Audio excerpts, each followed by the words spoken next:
মাথায় নিয়ে তোমার শাহী দরবারে ছোট্ট দুই হাত খানা এতিমের মতো, অসহায়ের মতো, ফকির মিসকিনের মতো উঠায় দিলাম। দয়া করে মায়া করে তামাম জীবনের গুনাহগুলো তুমি মাফ করে দাও রব্বুল আলামিন।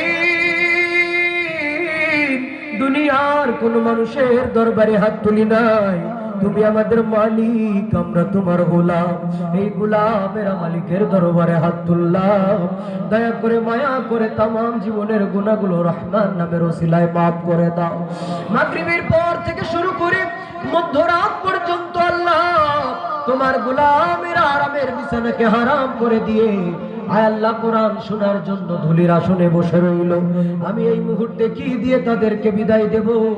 দেওয়ার মতো কিছু আমার হাতে নাই। আমি মুসাফির দোয়া করে দিলাম, আল্লাহ সহি সালামতে নিজ নিজ ঘরে আমাদেরকে পৌঁছায় দিও। অগদরদের মালিক, আজকের এই প্রোগ্রামে যে সওয়াব তুমি ধার্য করেছো কোটি কোটি গুণে বৃদ্ধি করে সোনার মদিনায় নবী পাকের রওজা মোবারকে পৌঁছায় দাও।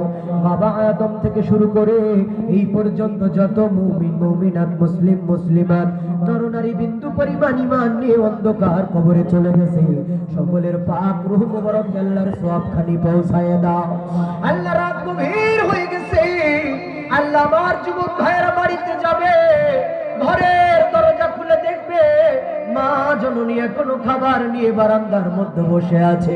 সন্তানের কণ্ঠের আওয়াজ পাইয়া মা ডাক দিয়ে বলে, বাবা তোর মুখটা কেন শুকনা শুকনা লাগে?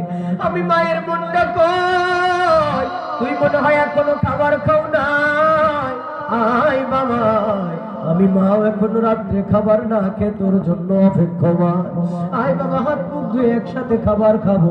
ওদের মালিক, যেই মা অন্ধকার কবরে ঘুমায় গেছে, ওই সন্তানগুলো আজকে বাড়িতে গিয়ে দেখবে যেই ঘরের মধ্যে মা ঘুমাইতো মায়ের বিছানাটা খালি হয়ে গেছে, মায়ের চশমা পানের বাটা ঘরের একটা কোণে পড়ে আছে, মায়ের শাড়ি কাপড়গুলো আলমারির মধ্যে সাজানো, মায়ের লাঠিটা ঘরের কোণে পড়ে আছে।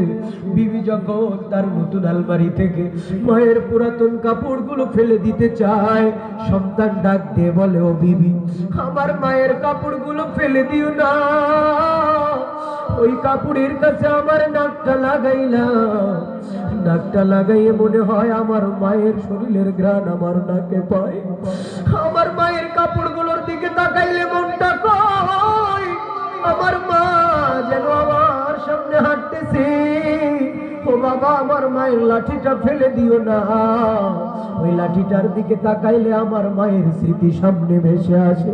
ও গো আল্লাহ, এই মা যাদের অন্ধকার কবরে, কার চোখের কোনায় পানি, ও আল্লাহ ওই এক ফোঁটা চোখের পানির বিনিময় মা বাবার কবরে যদি আযাব হয়, কবরের আযাবকে মাফ করে জান্নাতের মেহমান বানায় দাও। মা যে কত আদরের হয় দেখেছি। বাবা যদি বাজার থেকে কোনো ভালো খাবার কিনে আনে, একটু গোস্ত আনে, একটু বড় মাছ কিনে আনে, মা জননী রান্না করে রাত্রবেলায় ছোট ভাই বোনদেরকে নিয়ে খাইতে বসে। বাবা ডাকতে বলে, মনির আম্মু তুমি বড় কষ্ট করো, মাছের মাথাটা আজকে তুমি খাও, প্লেটের মধ্যে উঠাইয়ে দেয়, মা জননী চোখের পানি ছেড়ে দেয়। আব্বু ডাকতে বলে, মনির আম্মু তুমি কেন কান্না করো, চোখের কোনায় কেন পানি? মা ডাকতে বলে, মনির আব্বু তুমি তো বুঝো না, আমার বড় সন্তান ওই প্রবাসের জমিনে থাকে, সৌদি আরবে, দুবাই দেশে, মালয়েশিয়ায়, সিঙ্গাপুরে পরের অধীনে কাজ করে, ঢাকা শহরে গার্মেন্টস ফ্যাক্টরিতে চাকরি করে, মাথার ঘাম পায়ে ফেলা টাকা পাঠায়, ওই টাকা দিয়ে আজকে আমরা মজার খানা খাই। আমার সন্তান মাছের মাথাটা বড় পছন্দ করে, আমার সন্তান থাকলে আমার সন্তান মজা করে খাই। কতদিন হয়ে গেল আমি আমার সন্তানের মুখখানা দুই নয়নে দেখতে পারি না। দরুদের মালিক, এই দরুদের মা যাদের জীবিত আছে হায়াতের মধ্যে বরকত বাড়ায় দাও। মা যাদের অসুস্থ বিছানায় আছে সুস্থতার নিয়ামত দান করে দাও।